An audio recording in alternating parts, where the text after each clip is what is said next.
to uylanguncha yo turmushga chiqqunlaricha aka-uka, opa-singillar bir uyda yashashadi. Bir qozondan ovqat yeyishadi. Ota-onani uyiga hamma sig'adi. Ammo ota-ona o'tganlardan keyin hamma uy-joyli bo'lgan, lekin hammani boshini keyin qovushtirish qiyin bo'lib qolar ekan. Ota-ona o'tgandan keyin sekin-sekin ota yurtga, ota uyga borishingiz ham sekinlashib borar ekan. Aka-singillar, ukalar, opalar bilan ko'rishish ham o'ziga yarasha sekin-sekin oqibat yo'qolib borar ekan. Aslida oqibat yo'qolmasi kerak. Aslida shuni saqlab borish kerak.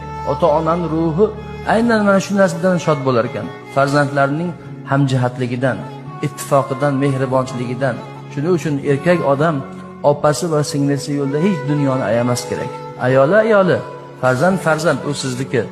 Ammo opangiz yoki singlingiz sizning qorindoshingiz u. U sizning jigaringiz. Ularning o'rni doim boshqa bo'ladi. Ularning duosini olishga harakat qilish kerak.